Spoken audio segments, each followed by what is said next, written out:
এটা হচ্ছে আমাদের মডার্ন ফিজিক্সের শেষ চ্যাপ্টার। ঠিক আছে, মডার্ন ফিজিক্সের শেষ চ্যাপ্টার অর্থাৎ কমিউনিকেশন সিস্টেম, সঞ্চার ব্যবস্থা যেটাকে বলা হয়, তো সেই চ্যাপ্টারটা। এবং এরপরে কিন্তু আমাদের মডার্ন ফিজিক্স এখানে সমাপ্ত হয়ে গেল। ঠিক আছে, পুরো কোশ্চেন ব্যাংকের সমস্ত সলিউশন আমরা পেয়ে যাবো এইটা এই শেষ হয়ে গেলে। ঠিক আছে, এরপরে কিন্তু আমরা চলে যাবো ওয়েভ অপটিক্সে। ওয়েভ অপটিক্স করার পর যদি সময় থাকে তখন কিন্তু আমরা আলোর প্রতিফলন, প্রতিসরণ, লেন্স, ঠিক আছে, যেগুলো আছে সেগুলো করব।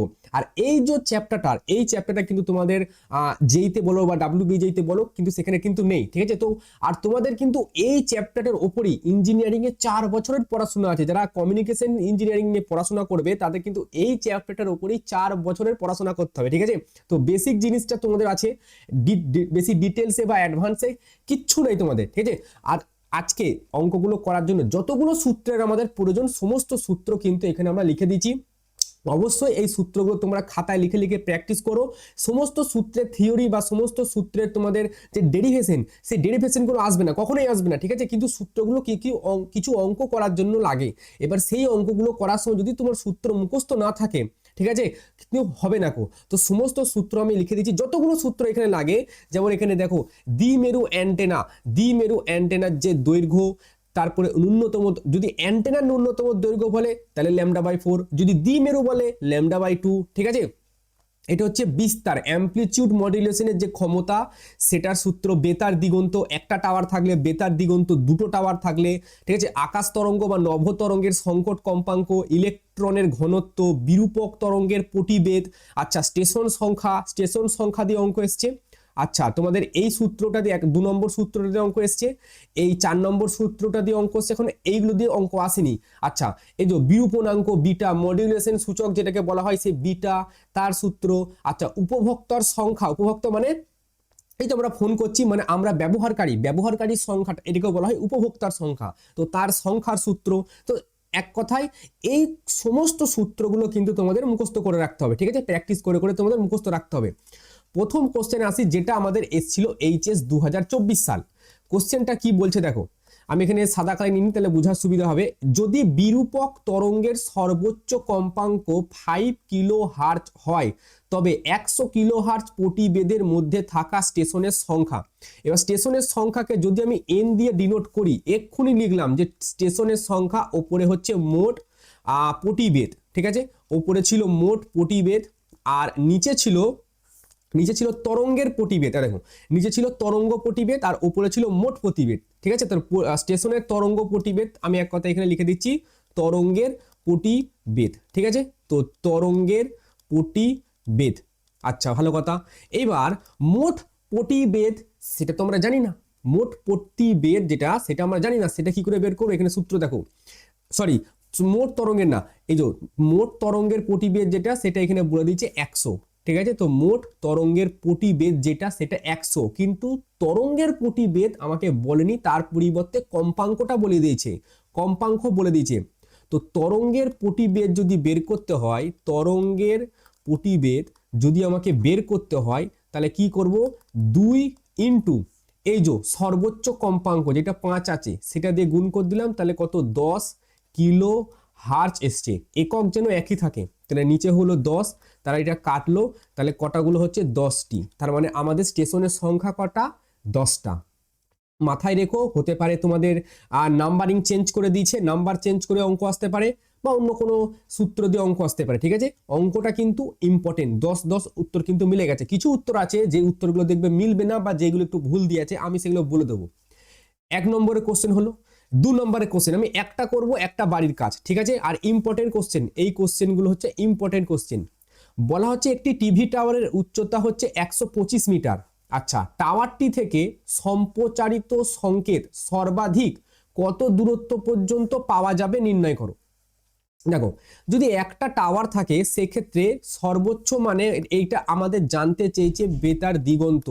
বেতার দিগন্ত যেটা, সেই বেতার দিগন্ত সমান হচ্ছে ডি, বেতার দিগন্তকে ডি দিয়ে ডিনোট করা হয়, তো ডি সমান হয় √2r/h হয়। ঠিক আছে, ডি সমান কত হয়, 2r/h। এবার এখানে কি বলেছে, একটি টিভি টাওয়ারের উচ্চতা বলেছে 125 মিটার, তার মানে যেটা এইচ বলেছে সেই এইচটা বলেছে 125 মিটারে বলেছে। টাওয়ার থেকে সম্প্রচারিত সংকেত সর্বাধিক কত দূরত্ব, মানে এক কথায় এটা বেতার দিগন্ত আমাদের জানতে চেয়েছে। তো বেতার দিগন্ত ডি আমাদের জানতে চেয়েছে, আর আর এর মান আমাদের দিয়ে দিতে 6400 কিলোমিটার। এখানে যদি সবকটা মানকে পুট করা হয় 2 ইন্টু আচ্ছা 6400 আচ্ছা ইন্টু কত আছে 125 মিটার আছে, তাহলে 125 একে আমি 1000 দিয়ে ভাগ করব, 1000 দিয়ে ভাগ করলে কি হবে, এটা আমার মিটারে চলে আসবে। তাহলে এই একটা শূন্য আর এই একটা শূন্য কাটলো, আচ্ছা 2 5 25 আচ্ছা 5 দুগুণে 10 11 12 2 25 5 5 25। এবার এইটা ক্যালকুলেশন করলে দেখবে আসবে 40,000 মিটারের মতো উত্তর আসে, ঠিক আছে 40,000 মিটার। তো সেখান থেকে এর উত্তরটা হচ্ছে আমাদের 40 কিলোমিটার, এবং উত্তরটা ঠিকই আছে। পরবর্তী যে কোশ্চেনটা আছে আমাদের অনুরূপ কোশ্চেন, এই অনুরূপ কোশ্চেনটা তোমাদের বাড়ির কাজ। অনুরূপ কোশ্চেন সেম একই সূত্র, এখানেও অ্যান্টেনার উচ্চতা কত হবে জানতে চেয়েছে, মানে এখানে এই এইচ এর মানটা তোমাকে জানতে চেয়েছে, ঠিক আছে। তাহলে অনুরূপ কোশ্চেন আমি এখানে লিখে দিচ্ছি, যেটা অনুরূপ প্রশ্নতে আছে, অনুরূপ প্রশ্নে ঠিক আছে তোমাকে এইচ বের করতে হবে, এইচটা তুমি বের করে নিও, ঠিক আছে, তাহলে তোমার কিন্তু এটা হয়ে যাবে। পরবর্তী কোশ্চেন দেখা যাক। আচ্ছা 3 নাম্বার কোশ্চেন দেখো, বলা হচ্ছে একটি বিস্তার মডিউলেশন, বিস্তার মডিউলেট মানে হচ্ছে অ্যাম্পলিটিউড এ এম যেটাকে বলা হয় সেটাকে বিস্তার বলা হয়, তার ক্ষমতা বলেছে 1.2 কিলোওয়াট, আর মডিউলেশন সূচক বলেছে এত। শোনো প্রথম পাতাটা একদম আমি যেখানে সূত্রগুলো লিখেছি সেখানের দিকে তাকাও, এই যে পি এ এম এটাই হচ্ছে ওই সূত্রটাই আমরা এখানে ব্যবহার করব, ঠিক আছে। তো বিস্তার মডিউলেশনের সূত্র হচ্ছে পি এ এম, ক্ষমতার সূত্র পি এ এম পিসি, এটা কি ক্যারিয়ার ওয়েভ, বাহক তরঙ্গ, বাহক তরঙ্গের যে আমাদের যে তোমার ক্ষমতা সেটা, ঠিক আছে, সেটা সমান হচ্ছে 1 প্লাস বিটা তার স্কোয়ার বাই 2। বিটাটা কি, এটা হচ্ছে মডিউলেশন সূচক, আমি এখানে লিখে দিচ্ছি যে বিটাটা হচ্ছে মডিউলেশন সূচক, এর অনেক নাম আছে, মডিউলেশন সূচক, বিরূপণাঙ্ক, ঠিক আছে। আচ্ছা পিসিটা কি, পিসিটা হচ্ছে বাহক তরঙ্গের ক্ষমতা, বাহক তরঙ্গের ক্ষমতা, এটা হচ্ছে আমাদের পিসি। আর একটা কি বলা হচ্ছে পিএম, এটা হচ্ছে বিস্তার মডিউলেশনের যে ক্ষমতা সেটা। তো আমাদের এখানে বাহক তরঙ্গের ক্ষমতা বের করতে হবে, তো পিসি এটা সমান আমরা লিখব পি এ এম আর নিচে 1 প্লাস বিটা তার স্কোয়ার বাই 2। আচ্ছা এবার পি এ এম যেটা তার মান বলেছে 1.2 কিলোওয়াট, তো এখানে আমি 1.2 কিলোওয়াটটাকে আর ওয়াটে করার কোনো দরকার নেই এখানে, ঠিক আছে। আচ্ছা প্লাস এবার বিটার মান বলেছে 0.4, তার যদি স্কোয়ার করা হয় তাহলে 0.16 বাই 2, তাহলে এটা আসছে আমাদের 0.8, একের সাথে এটা গুণ করলে ওপরে আসছে 1.2 আর নিচে আসছে 1.08। এইবার তাহলে এইটা যদি দশমিক তুলি ওপরে 100 যাবে, আর এইটার দশমিক যদি তুলি নিচে আসবে 10, তাহলে এইটা যেটা দাঁড়াবে সেটা হচ্ছে 120 বাই 108। এইখান থেকে তুমি পিসি নির্ণয় করবে, এটা আসবে 1.11 কিলোওয়াট, অ্যান্সার তোমার আসবে, ঠিক আছে। তো এইটা হচ্ছে আমাদের আর একটা কোশ্চেন যেটার উত্তর আমাদের এখানে বেরোলো, ঠিক আছে। 3 নাম্বার কোশ্চেন হলো। 4 নাম্বার কোশ্চেন কি বলা হচ্ছে এটা দেখি। 4 নাম্বার কোশ্চেন কি বলা হচ্ছে, 4 নাম্বার কোশ্চেন বলা হচ্ছে একটি বাহক তরঙ্গের ভোল্টেজের বিস্তার। শোনো শোনো বিটা, এই বিটা সমান হয় দেখবে কে, উপরে থাকে ভি নট আর নিচে বড় হাতের ভি নট, এটা হচ্ছে বাহক তরঙ্গ, ঠিক আছে, এটা তথ্য সংকেত, ঠিক আছে। আচ্ছা সরি, এটা হচ্ছে আমাদের এখানে যেটা বলেছে একটি বাহক তরঙ্গের ভোল্টেজের বিস্তার 12 ভোল্ট, বাহক তরঙ্গের ভোল্টেজের বিস্তার, তার মানে আমাদের এখানে ভি নটটা বের করতে হবে, এই ভি নট যেটা বলেছে এটা বের করতে হবে, আর এই ভি নটটা হচ্ছে বাহক তরঙ্গ, ঠিক আছে, বাহক তরঙ্গ। এবার অঙ্ক করার সময় মনে রাখো এই কে এর মানটা আমরা 1 ধরে অঙ্ক করি, কিন্তু যদি তোমাকে যদি বলা হয় মডিউলেশন সূচকের রাশিমালাটি লেখো, তখন কিন্তু বিটা সমান কে ছোট হাতের ভি নট বাই বড় হাতের ভি নটই তোমাকে লিখতে হবে, কিন্তু অঙ্ক করার সময় আমরা ওটাকে 1 ধরে কাজ করি। তো বিটা এটা সমান আমাদের ওপরে ছোট হাতের ভি নট আর নিচে বড় হাতের ভি নট। ছোট হাতের ভি নটটা সমান হচ্ছে আমাদের এখানে যেটা জানতে চেয়েছে যে বিরূপিত সিগন্যাল, বিরূপিত সিগন্যাল মানে বাহক তরঙ্গের উপরে যেই সিগন্যালটা চাপানো হয়েছে, কি চাপানো হয়েছে, তথ্য সংকেত, তো সেই তথ্য সংকেতের বিস্তারটাকে বলা হচ্ছে এটা, এবং এর একক কিন্তু ভোল্টেজে হয়।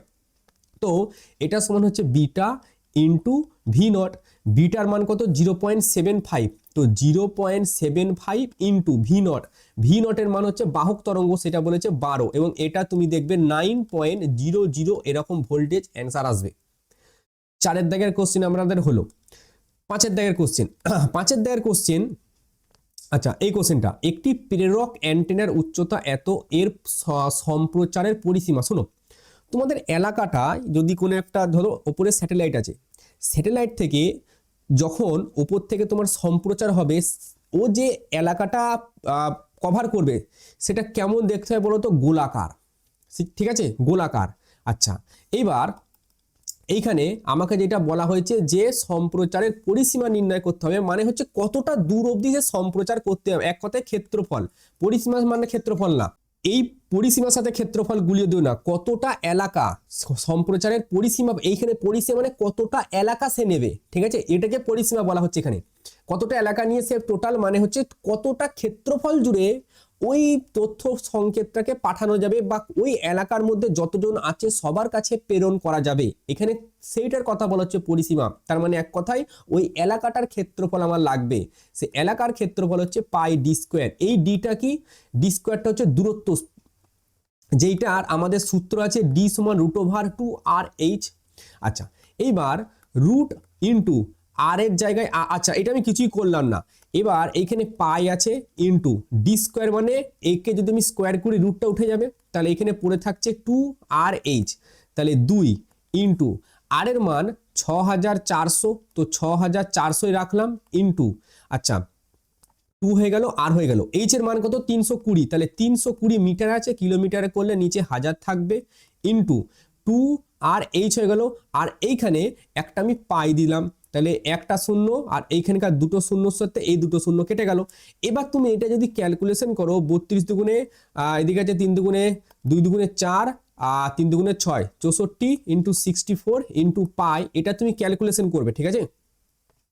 এটা যদি তুমি ক্যালকুলেশন করো তাহলে দেখবে এটা 4096 পাই আসছে, এবং এর এককটা কি হয়? মিটার, কারণ এটা ক্ষেত্রফল নিয়েছি সেজন্য মিটার স্কোয়ারে, আচ্ছা মিটার না কিলোমিটার, কারণ এখানে 6400 নিয়েছি, তো এটা কিলোমিটার স্কোয়ারই আসবে, ঠিক আছে। তো এটা 5 দাগের কোশ্চেন। 6 দাগের যে কোশ্চেনটা, এই কোশ্চেনটা দেখো ইম্পর্টেন্ট কোশ্চেন, এইটা আমি তোমার বাড়ির কাজ দেবো, এটা আমি বাড়ির কাজ দেবো, এটা হোমওয়ার্ক তোমাদের জন্য, আর এই ওপরের যেটা সেটা হচ্ছে আমি করে দেবো। এবার হোমওয়ার্কের কোশ্চেন যদি তোমরা না পারো, ঠিক আছে, হোমওয়ার্কের কোশ্চেন যদি না পারো সেক্ষেত্রে আমাকে অবশ্যই তোমরা টেলিগ্রামে বলবে, করে দেবো।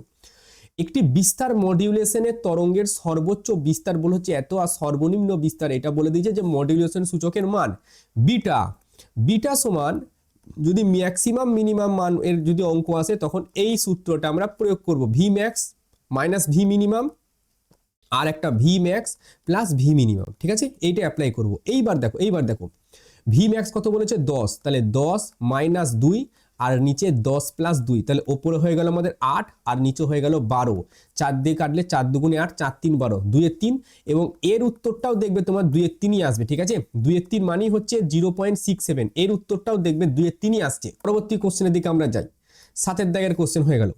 আচ্ছা সরি, 7 দাগের কোশ্চেন। এবার দ্বিমেরু অ্যান্টেনার তরঙ্গ দৈর্ঘ্য, দ্বিমেরু অ্যান্টেনার ক্ষেত্রে তরঙ্গ দৈর্ঘ্য বের করতে দিলে λ/2 বের করবে, দ্বিমেরু তরঙ্গ দৈর্ঘ্য বেরিয়ে যাবে, সরি অ্যান্টেনার দৈর্ঘ্য বেরিয়ে যাবে। যদি শুধু তরঙ্গ অ্যান্টেনার দৈর্ঘ্য বের করতে দেয় বা ন্যূনতম অ্যান্টেনার দৈর্ঘ্য বের করতে দেয়, λ/4 বের করবে, তাহলেই হয়ে যাবে। আমি এখানে লিখেছি নাকি বলতে পারছি না, দেখে নি একবার এখানে কি লেখা আছে, দেখো দ্বিমেরু অ্যান্টেনার দৈর্ঘ্য যেটা সেটা λ/2, আর অ্যান্টেনার ন্যূনতম দৈর্ঘ্য λ/4, ঠিক আছে। তো এই জিনিসগুলো মাথার মধ্যে রেখো, ইম্পর্টেন্ট। তাহলে এখানে দ্বিমেরুর অ্যান্টেনার দৈর্ঘ্য যদি এল দিয়ে ডিনোট করা হয় সেটাকে করা হয় λ/2। ল্যামডাটা কি? এই যে সি সমান এন ল্যামডা যেটা জানি, এইখান থেকে যে ল্যামডাটা বেরোবে সেটাই ওই ল্যামডা, তাহলে নিচে হচ্ছে সি বাই এন, সি এর মান কত? 3 × 10⁸, তাহলে 3 × 10⁸, আর এন এর মান কত? আমাদের কম্পাঙ্কের মানও বলে দিচ্ছে 3 × 10⁸, তার মানে এটা কত আসছে? 1 মিটার, ঠিক আছে, কারণ আমরা আলোর বেগকে কিসে বসালাম? মিটারে বসালাম, তাহলে 1/2 তার মানে হচ্ছে 0.5 মিটার, ঠিক আছে। এবং এটা এখানে অ্যান্সার। এটার ক্ষেত্রেও সেম এই সূত্রটাই প্রয়োগ করবে, তাহলে কিন্তু এটার উত্তর চলে আসবে। হোমওয়ার্ক দিলাম আমি অনুরূপ প্রশ্নটা। আচ্ছা ভালো কথা। 8 দাগের কোশ্চেন আসো, এখানে কি বলা হচ্ছে? একটি টিভি টাওয়ারের উচ্চতা 120 মিটার, যদি সেটির পাল্লার সীমানা দ্বিগুণ করতে হয় তবে টাওয়ারের উচ্চতা কত বাড়াতে হবে? আচ্ছা ধরি, ঠিক আছে, প্রাথমিক পাল্লা মানে রেঞ্জ, প্রাথমিক পাল্লা সমান হচ্ছে ডি, কি বললাম? প্রাথমিক পাল্লা হচ্ছে ডি, আচ্ছা অন্তিম পাল্লা ডি ড্যাশ, অন্তিম পাল্লা যেটা সেটা হচ্ছে ডি ড্যাশ। আচ্ছা এবার আমরা কি জানি যে ডি সমান রুট আন্ডার 2r/h, দুইটা ধ্রুবক, আরটা হচ্ছে পৃথিবীর ব্যাসার্ধ সেটাও ধ্রুবক, আর এইচটা, এই এইচটা নিয়ে আমাদের কারবার, তাহলে ডি সমানুপাতিক এইচ আমি ক্ষেত্রে লিখতে পারি। তাহলে আমি যদি এখানে ডি বাই ডি ড্যাশ এটা যদি করি, সরি ডি ড্যাশটা নিচে হয়ে গেল, ডি বাই ডি ড্যাশ যদি আমি করি তাহলে রুট আন্ডার ওপরে আমি লিখব এইচ বাই এইচ ড্যাশ, এইচটা কি প্রাথমিক, ঠিক আছে, এইচটা কি প্রাথমিক উচ্চতা এইচটা, আর এইচ ড্যাশটা কি এটা হচ্ছে অন্তিম উচ্চতা, ঠিক আছে, এইচ ড্যাশটা হচ্ছে আমাদের অন্তিম উচ্চতা। তাহলে ডিটা তো আমাদের ডি আছে, কিন্তু ডি ড্যাশ যেটা সেটা বলা হচ্ছে দ্বিগুণ করা হচ্ছে, তাহলে এইটা কত হবে 2d সমান এইচটা কি প্রাথমিক 120 মিটার আছে, তো এটা 120, আর এই যেটা এইচ ড্যাশ সেটা আমাদের বের করতে হবে। এই ডি এর সাথে এই ডি কেটে একটু স্কোয়ার করি 1/4, এই দিকটা যদি স্কোয়ার করি তাহলে 120, আর নিচে এইচ ড্যাশ, তাহলে এইচ ড্যাশ সমান কত আসছে 480 মিটার। আমাদের এইটা জানতে চাইনি, আমাদের বলছে টাওয়ারের উচ্চতা কত বৃদ্ধি করতে হবে। আগে আছে 120 করে টাওয়ারটা রেখে দিয়েছে, এরপরে দেখছে ক্যালকুলেশন করে 480 মিটার করতে হবে, তাহলে বৃদ্ধি কতটা করতে হবে, অতএব বৃদ্ধি করতে হবে কত করতে হবে সমান 480 মাইনাস 120, তাহলে কত আসছে 360 মিটার। বুঝা গেল? টাওয়ার তো করে রেখে দিয়েছে এতটা করে রেখে দিয়েছে, 120 মিটার অবধি করে রেখেছে। ক্যালকুলেশন করার পর দেখছে এরও ওপরে আরো 480 মিটার আমাকে বানাতে হবে, তাহলে কতটা আমাকে বানাতে হবে, ঠিক আছে, সেটাই জানতে চেয়েছি, 360 মিটার।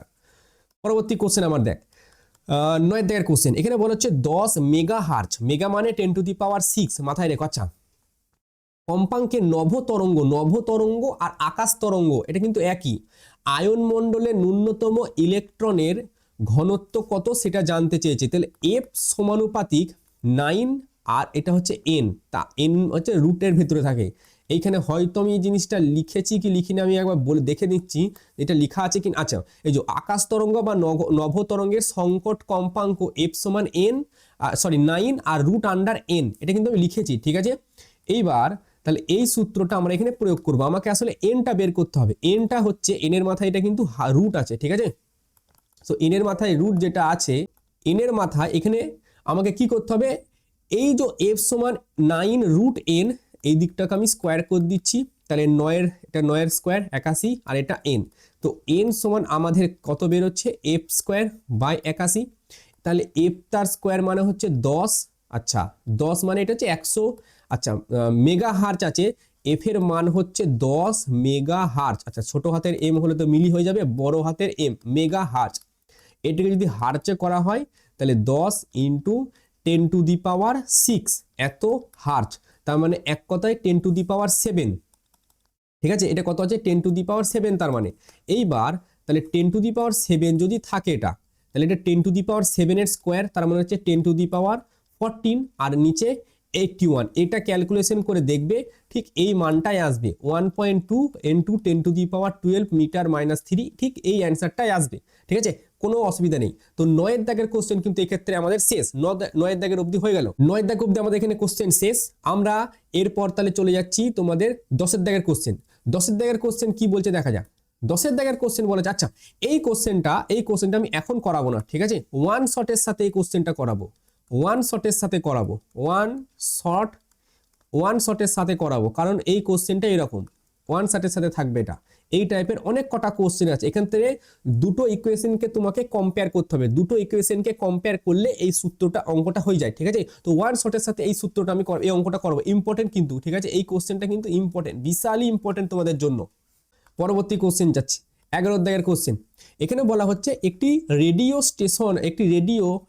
রেডিও কোনো স্টেশনে এত মেগাহার্জ থেকে এত মেগাহার্জ ব্যান্ডের অনুষ্ঠান গ্রহণ করে, ঠিক আছে, তাহলে তরঙ্গ দৈর্ঘ্যের ব্যান্ড কত হবে, মানে অনুষ্ঠান মানে এখানে তরঙ্গ দৈর্ঘ্য গ্রহণ করে এটা বলা উচিত ছিল, অনুষ্ঠান বলতে ছেলেরা আবার বিয়ে বাড়ির কথা ভাববে, ঠিক আছে, তো এখানে ব্যান্ডের তরঙ্গ দৈর্ঘ্য বা এখানে কম্পাঙ্ক দিয়েছে, তো কম্পাঙ্ক গ্রহণ করে এটা লেখা উচিত ছিল। এবার তরঙ্গ দৈর্ঘ্যের ব্যান্ড, তুমি এটা তো জানো যে সি সমান এল ল্যামডা, ঠিক আছে, তাহলে প্রথম ক্ষেত্রে এবার আলোর বেগ কিন্তু ধ্রুবক থাকে, তাহলে c সমান n1 ল্যামডা 1 লিখতে পারি। আমাকে তো তরঙ্গ দৈর্ঘ্য জানতে চেয়েছি, তাহলে ল্যামডা 1 সমান c বাই n1, তাহলে c এর মান 3 ইন্টু 10⁸। আচ্ছা, আর এইখানে দেখো কত আছে, প্রথমে আছে 7.5, তাহলে 7.5 ইন্টু এটা কত লিখবো আমি, মেগা হার্জ আছে, তার মানে এখানে হবে 10⁶, তাহলে ওপরে গেলে এখানে শুধু থাকবে দুটো, মানে 100 থাকবে। তারপরে 10⁶, এইটা যদি আমি কাটি, ঠিক আছে, এইটা যদি আমি কাটি তাহলে ওপরে আরেকটা শূন্য যাবে, তাহলে 3 25 75, আর এটা হচ্ছে 25 4 100 আর একটা শূন্য, তাহলে এইখানে আমাদের এলো কিন্তু 40 মিটার, এটা একটা এলো প্রথম ক্ষেত্রে। এবার দ্বিতীয় ক্ষেত্রে যদি কথা বলা যায়, দ্বিতীয় ক্ষেত্রেও একই, সেখানে হবে c সমান n2 ল্যামডা 2, এবং ল্যামডা 2 এর যেটা মান সেটা হচ্ছে c বাই n2, c এর মান ওই একই 3 ইন্টু 10⁸। এখানে n2 এর মান আছে 12 মেগা হার্জ, তার মানে 12 ইন্টু 10⁶, তাহলে এটা যদি কাটে ওপরে আমাদের 100 থাকছে, 3 4 12 আর 4 25 100, তাহলে হয়ে গেল আমাদের 25 মিটার। তাহলে এবার এর যে রেঞ্জটা বলেছে, তাহলে তরঙ্গ দৈর্ঘ্যের ব্যান্ড কত হবে, তাহলে তরঙ্গ দৈর্ঘ্যের ব্যান্ড সমান হচ্ছে তোমার 25 মিটার থেকে কত 40 মিটার অবধি তরঙ্গ দৈর্ঘ্য গ্রহণ করবে। ঠিক আছে, 12 দাগের কোশ্চেন দেখা যাক। 12 দাগের কোশ্চেন কি বলা হচ্ছে, একটি টেলিভিশন টাওয়ার থেকে সম্প্রচারিত অনুষ্ঠান 60.3 লাখ লোক। আচ্ছা, লোক সংখ্যা যদি আমি বলি, এখানে লোক সংখ্যা, ঠিক আছে, লোক সংখ্যা 60.3, 60.3 এটা লাখে আছে। ঠিক আছে, এ দেখো একের পিছনে 1 2 3 4 5 একক দশক শতক হাজার অযুত লাখ। ঠিক আছে, লাখটাকে আমি সংখ্যায় যদি নিয়ে আসি তাহলে 60.3 ইন্টু 10⁵ এত টি হচ্ছে, এমনি লাখটাকে আমি সংখ্যাতে নিয়ে এলাম। এইবার এখানে জানতে কি চেয়েছে দেখো, বলেছে যদি টাওয়ারের সংলগ্ন অঞ্চলের জনঘনত্ব, আমি কিন্তু এটা দিয়ে সূত্র লিখেছি, জনঘনত্ব একের পিছনে দুটো 10 আরো দুটো শূন্য এত কিলোমিটার -2, তাহলে টাওয়ারের উচ্চতা কত। এবার টাওয়ারের উচ্চতা আমাকে যদি নির্ণয় করতে হয়, আমার ডি লাগবে, তাহলে ডি সমান হয় √2r ইন্টু এইচ। এই ডি কোথা থেকে আসবে, এই ডি আসবে এই সূত্র থেকে, এ সমান হচ্ছে পাই ডি তার স্কোয়ার, তাই না। তো এইখান থেকে আমাকে ডিটা বের করতে হবে। ঠিক আছে, এইবার দেখো আমাকে ক্ষেত্রফল বের করতে হবে। একটু একটা সূত্র আমি লিখিয়েছি জনঘনত্ব দিয়ে, দেখো একটা সূত্র কিন্তু এখানে লেখানো আছে। এই যে কোথায় গেল সূত্রটা, সূত্রটা আমাদের এই যে উপভোক্তার সংখ্যা এটা সমান জনঘনত্ব ইন্টু ক্ষেত্রফল, তাহলে জনঘনত্ব ইন্টু ক্ষেত্রফল। আচ্ছা, সেটা আমি এখানে লিখছি, জনঘনত্ব ইন্টু ক্ষেত্রফল। ঠিক আছে, জনঘনত্ব ইন্টু ক্ষেত্রফল, এটা সমান আমি লিখছি কি লোক সংখ্যা। ঠিক আছে, এবার আমার চাই ক্ষেত্রফল, ক্ষেত্রফলকে এ দিয়ে ডিনোট করছি, তাহলে এ সমান ক্ষেত্রফল, এ সমান আমি কি লিখবো লোক সংখ্যা। লোক সংখ্যা কত আছে 60.3 ইন্টু 10⁵ লোক সংখ্যা। আচ্ছা, আর জনঘনত্ব কত আছে, একের পিছনে 3টে শূন্য 1 2 3 এটা আছে। ঠিক আছে, এইবার আমাকে বের করতে হবে ডি স্কোয়ারের মান। ঠিক আছে, এবার ডি স্কোয়ার যদি এখানে নির্ণয় করতে, যদি ডি তার স্কোয়ার যদি আমি করি তাহলে এইটা হচ্ছে 2r/h থাকছে যদি ডি স্কোয়ার করি।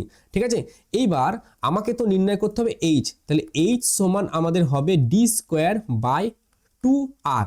আচ্ছা, তো এখানে ডি স্কোয়ার সমান আমি কি লিখতে পারবো, এ বাই পাই লিখতে পারবো। আচ্ছা, এর মান আমরা এখানে পেয়ে গেছি, কত বেরোচ্ছে 60.3 ইন্টু 10⁵, আর নিচে আছে একের পিছনে 3টে শূন্য আর তার সাথে আছে পাই। এই জিনিসটা ক্যালকুলেশন করে এখানে ডি এর মান এটা বেরোবে 43.8। ঠিক আছে, তো 43.8 ডি এর মানটা এইখানে বসাবো, তো এইখানে যদি বসাবো 43.8 তার স্কোয়ার, আর নিচে 2r 2 ইন্টু, আমি এখানে যেহেতু ডি এর মানটা কিসে এসছে আমাদের ক্ষেত্র কিলোমিটারে এসছে, সো এইখানেও কিন্তু আমি এটা 6400টা কিলোমিটারই বসিয়ে দিলাম। আর এখানে এইচ এর মান তারপরে দেখবে আসবে এটা 0.15 এত কিলোমিটার আসবে। ঠিক আছে, সো এইচ সমান আমাদের বলা চলে 150 মিটার। এটা কিন্তু আমাদের উত্তর, যেটা বলতে চেয়েছে সেটা কিন্তু এটাই। ঠিক আছে, আচ্ছা এইখানে একটা কোশ্চেন একটু গন্ডগোল ছিল, দেখি আমি সেই কোশ্চেনটা এখনো। আচ্ছা, এই যে কোশ্চেনটা 1.5, এই কোশ্চেনটা ভালো করে দেখে নাও, এই কোশ্চেনটার উত্তর মিলবে না, ঠিক আছে। এটার উত্তর হবে 0.15 মিটার, এটা হবে আমাদের অ্যান্সার, ঠিক আছে। এটা না, এটা হবে 0.15। তোমরা ক্যালকুলেশন করবে তখন দেখবে অ্যান্সার কিন্তু এই 0.15 আসছে, ঠিক আছে। তো আমাদের এখানে 11 দাগের কোশ্চেন হলো, 12 দাগেরটাও হয়ে গেল, ঠিক আছে। তো 13 দাগের কোশ্চেন দেখা যাক। এখানে বলা হচ্ছে যদি টিভি টাওয়ারের উচ্চতা 21% বাড়ানো হয়, আবারও লিখি, ধরি প্রাথমিক উচ্চতা, টাওয়ারের যেটা প্রাথমিক উচ্চতা সেটা এটা সমান এইচ, ঠিক আছে। আর অন্তিম উচ্চতা যেটা সেটা হচ্ছে আমাদের সমান এইচ ড্যাশ। এবার এই এইচ ড্যাশটা কি বলা হচ্ছে, 21% নাকি বাড়ানো হয়েছে, তাহলে এইচ প্লাস এই এইচ এর 21%, তাহলে 21% এইচ এর, ঠিক আছে। তো এটা 21/100 বেরোবে, তাহলে এইচ প্লাস এটা বেরোবে 0.21, তো 0.21 ইন্টু এইচ, তো এটা আসছে 1.21 ইন্টু এইচ, এটা হচ্ছে আমাদের এইচ ড্যাশ, বুঝা গেল, এটা দাঁড়ালো এইচ ড্যাশ। এরপরে বলা হচ্ছে যে কত শতাংশ সম্প্রচার সীমার পরিবর্তন হবে। আচ্ছা, সম্প্রচার সীমার কত শতাংশ পরিবর্তন হবে সেটাই আমাদের জানতে চাইছে। ডি ড্যাশ, তাহলে এবার আমাদের ডি ড্যাশ সমান কি হবে, এখানে 2 আর এইচ ড্যাশ হবে। আচ্ছা, তাহলে 2 ইন্টু আর ইন্টু, এবার এইচ ড্যাশের জায়গায় এটা বসাতে পারি 1.21 ইন্টু এইচ, আর ডি সমান আমাদের জানি যে √2 আর এইচ হয়। তাহলে এইখান থেকে তো 2 আর এইচটা আমি বাইরে যদি নিয়ে নিই, ঠিক আছে, ইন্টু √1.21 থাকছে, 1.21 মানে 1.1, তাহলে 1.1 ইন্টু ডি লিখতে পারি। এইখান থেকে আমি ডিটা লিখতে পারি, এই জায়গা থেকে এই জায়গাতে এসছে, দেখো 2 আর এইচ এর জায়গায় ডি বসিয়েছি, আর 121 রুটটা যদি উঠে যায় তাহলে 121, তাহলে 11, তাহলে একটা দশমিক এখানে বসে গেল, 1.1 হলো। এই ডি ড্যাশটার মান আমাদের বেরোলো 1.1 ইন্টু ডি। এইবার এই ডিটা কি, এটাই তো সীমা, সম্প্রচারের সীমা, কত দূর অবধি সে পাঠাতে পারবে, বেতার দিগন্ত এটা বলে। এবার এর পার্সেন্টেজ চাইছে, পার্সেন্টেজ মানে নিচে থাকে অরিজিনাল আর উপরে চেঞ্জটা থাকে ডি ড্যাশ মাইনাস ডি। এবার পার্সেন্টেজ চেয়েছে সেজন্য ইন্টু 100% করা হচ্ছে, তাহলে নিচে ডি ছিল, ডি রইল, এবং ডি ড্যাশ সেটা আমাদের বেরিয়েছে 1.1 ডি মাইনাস ডি আর ইন্টু 100%, তাহলে 1.1 তার সঙ্গে যদি ডি মানে 1 গুণ করি তাহলে এটা কত আসবে, এটা আসবে 0.1, তাহলে 0.1 into D by D into 100%, তাহলে ডি আর ডি যদি কাটে তাহলে নিচে 1/10 আসলো, আর এখানে ইন্টু 100% আসলো, এবং এটার উত্তর কিন্তু আমাদের আসছে 10%, বুঝা গেল, এটার উত্তর তাহলে 10%, এবং উত্তর ঠিকই আছে আমাদের, কোনো অসুবিধা নেই। 14 দাগের কোশ্চেন কি বলা হচ্ছে দেখো, 20 ওয়াট ক্ষমতা, আচ্ছা এটার অ্যান্সারটা একটু গোলমেলে আছে, ঠিক আছে, এটার অ্যান্সার ভুল আছে, এটার, ঠিক আছে, এটার অ্যান্সার ভুল আছে। এখানে কোশ্চেন কি বলা হচ্ছে, 20 ওয়াট ক্ষমতার একটি দ্বিমেরু অ্যান্টেনা 2 মেগাহার্টজ কম্পাঙ্কের রেডিও তরঙ্গ সম্প্রচার করতে পারে। প্রতি সেকেন্ডে অ্যান্টেনা থেকে নিঃসৃত ফোটনের সংখ্যা কত। দেখো খুবই সাধারণ অঙ্ক, আমাকে এটা শুধু বলো যে আমরা ফোটনের শক্তি কি জানি, ই সমান এইচ নিউ, একটা ফোটনের শক্তি ই সমান এইচ নিউ, যদি এন সংখ্যক ফোটন হয় তাহলে এন এইচ নিউ, তাই না, এন সংখ্যক ফোটন হলে এন এইচ নিউ। এবার প্রতি সেকেন্ডে ফোটনের সংখ্যা পি আমাদের এখানে ক্ষমতা বলেছে, তাহলে পি সমান আমরা কি লিখব, যদি এন সংখ্যক ফোটন হয় তাহলে ওপরে হয় ই বাই সময় টি, ঠিক আছে, মানে একক সময় যে শক্তি ব্যয় হয়, ঠিক আছে, বা কার্য করার হার সেটাকে শক্তি বলা হয় সেটা। এই পি এর সাথে টি যদি আমি গুণ করি তাহলে আমি কি পাবো, প্রতি সেকেন্ডে, এবার টি এর মান যদি 1 বসিয়ে দিই তাহলে প্রতি সেকেন্ডে আমি এখানে নিঃসৃত ফোটনের শক্তি পেয়ে যাব, তাহলে ই। এবার সংখ্যা যদি জানতে চাই, এখানে আমি তার পরের লাইনে একই লাইনে যদি না করে পি টি সমান এন এইচ নিউ লিখলাম, বুঝতে পারলো, আমি প্রথম করলাম ই সমান এইচ নিউ, একটা ফোটনের শক্তি, আমাকে এন সংখ্যক ফোটন, আমাকে যেহেতু এখানে সংখ্যা নির্ণয় করতে হবে তাহলে একটা নিয়ে আমাদের কাজ নেই, আমাদের এন সংখ্যক বের করতে হবে, সেজন্য এন এইচ নিউ। এবার দেখো পি সমান ই বাই টি ক্লাস 9-এ, ঠিক আছে, কার্য করার হারকে আমরা সক্ষমতা বলি, কার্য করার হার, তাহলে এখানে এইটা হচ্ছে আমাদের কার্য আর শক্তি কিন্তু একই, তো এখানে ই বসালাম, ই বাই টি, এই টিটা যদি 1 সেকেন্ড করা হয়, পি এর সাথে টি যদি গুণ করা হয়, পি এর সাথে টি যদি গুণ করা হয়, পিটা কি ক্ষমতা, কার ক্ষমতা, ফোটনের, তাহলে পি এর সাথে টি যদি আমাদের যদি গুণ করা হয় তাহলে একক সময়ে ফোটনের ক্ষমতা বের করতে পারবো, মানে প্রতি সেকেন্ডে নির্গত ফোটনের ক্ষমতা বের করতে পারবো, সেজন্য পি এর সাথে টি গুণ করলাম। এবার আমাকে এন নির্ণয় করতে হবে, তো P into T by H new, এটা করব। পি এর মান কত, 20 আছে, তো 20 বসালাম, প্রতি সেকেন্ডে বসিয়েছে মানে টি এর মান 1, আর এইচ এর মান হচ্ছে 6.6 ইন্টু 10⁻34, তার সঙ্গে মাল্টিপ্লাইড হচ্ছে আমাদের নিউ। এবার নিউ মান হচ্ছে 2 মেগাহার্টজ, তার মানে 2 ইন্টু 10⁶। এটা ক্যালকুলেশন করলে যেটা আসবে সেটা হচ্ছে 1.5 ইন্টু 10⁻24 আসবে না, এটা তোমরা ক্যালকুলেশন করবে, দিয়ে দেখবে 10⁻28 আসছে। আর এর কোনো কিন্তু একক হবে না, যেহেতু সংখ্যা, তো সংখ্যার কোনো কিন্তু একক হয় না, এরও কিন্তু কোনো একক হবে না। পরবর্তী কোশ্চেন দেখো কি বলা হচ্ছে, 15 দাগের কোশ্চেন। বলা হচ্ছে একটি প্রেরক অ্যান্টেনার উচ্চতা বলা হচ্ছে 20 মিটার।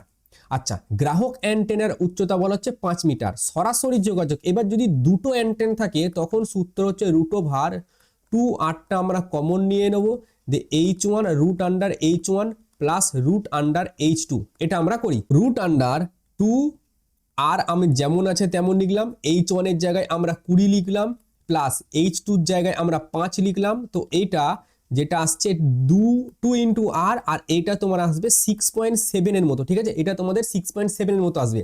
এবার এই পুরো মানগুলো যদি তুমি ক্যালকুলেট করো, এইটাই মোটামুটি আসবে, দেখবে 24 কিলোমিটারই তোমাদের অ্যান্সার কিন্তু চলে আসবে, ঠিক আছে। এটা ক্যালকুলেট করো, আর এর মান এখানে আমাদের 6400 কিলোমিটার বসিয়ে দাও, সরি 6400 না, এখানে আর এর মানটা বসাবে, আমি করে দিচ্ছি, 2 ইন্টু আর এর জায়গায় বসাবে 6400 ইন্টু 10⁻³ ইন্টু ব্র্যাকেটের বাইরে তোমার 6.7 আছে, এটা ক্যালকুলেট করো, দেখো এটাই চলে আসবে। 15 দাগের অঙ্ক এখানে আমাদের হলো। 16 দাগের অঙ্ক, এবং এটাই এই চ্যাপ্টার শেষ অঙ্ক। এখানে বলা হচ্ছে অ্যান্টেনার ন্যূনতম দৈর্ঘ্য। আমি প্রথমেই বললাম, যদি অ্যান্টেনার ন্যূনতম দৈর্ঘ্য বলে λ/4, যদি দ্বিমেরু অ্যান্টেনার ন্যূনতম দৈর্ঘ্য বলে λ/2, ঠিক আছে। সো এখানে ন্যূনতম দৈর্ঘ্য জানতে চাইছে অ্যান্টেনার, তাহলে অ্যান্টেনার ন্যূনতম দৈর্ঘ্য এল মিনিমাম যদি এটা বলি তাহলে হচ্ছে λ/4, ঠিক আছে। সি সমান আমাদের হয় এন ল্যামডা, এবার ল্যামডা সমান হচ্ছে সি বাই এন, সি এর মান হচ্ছে 3 ইন্টু 10⁸, এখানে 20 কিলো হার্টজ আছে, তাহলে 20 কিলো মানে হচ্ছে 10⁻3, ঠিক আছে। 10⁻3 বা এটা 2 ইন্টু 10⁻4ই করে দিই, এটা আমি করে দিচ্ছি 2 ইন্টু 10⁻4, এটার সাথে এটা কাটলে ওপরে 10⁻4ই থাকে। আচ্ছা, তার মানে এখানে ল্যামডার জায়গায় আমি কি বসাবো, ল্যামডার জায়গায় বসাবো 3/2, ওপরে 10⁻4 আছে, 10⁻4 বসালাম, আর নিচে 4 আছে, নিচে 4 বসালাম। তার মানে এটা যদি তুমি ক্যালকুলেশন করো, এটা দেখবে ক্যালকুলেশন করলে এটাই আসছে, এই 3.75, ঠিক আছে, এত কিলোমিটার। এটাই কিন্তু, এটা মিটারে আসবে অবশ্যই, এটা 3705-এর মতো আসবে, সেখান থেকে কিলোমিটারে 1000 দিয়ে ভাগ করবে, তো এটা 3.75ই চলে আসবে, ঠিক আছে। তো এইখানে কিন্তু আমাদের টোটাল তোমার যে কমিউনিকেশন সিস্টেম বা সঞ্চার ব্যবস্থার সমস্ত অঙ্কগুলো শেষ হয়ে গেল, আর ডিজিটালটা বাকি থাকলো, ওইটা একটা লেকচারে ডিজিটালও শেষ করে দেবো, তারপরে আমরা কিন্তু আলোতে চলে যাব। আমি যতটা চেষ্টা করছি যে তোমাদের পরীক্ষা আগে কিন্তু সিলেবাস শেষ করতে, যতটা পারবো, ঠিক আছে। পুরোপুরি হবে না, আমি সিওরিটি নাই, কারণ 1 মাস পরে আমরা সিলেবাস শুরু করেছি, সেই হিসেবেই বলছি।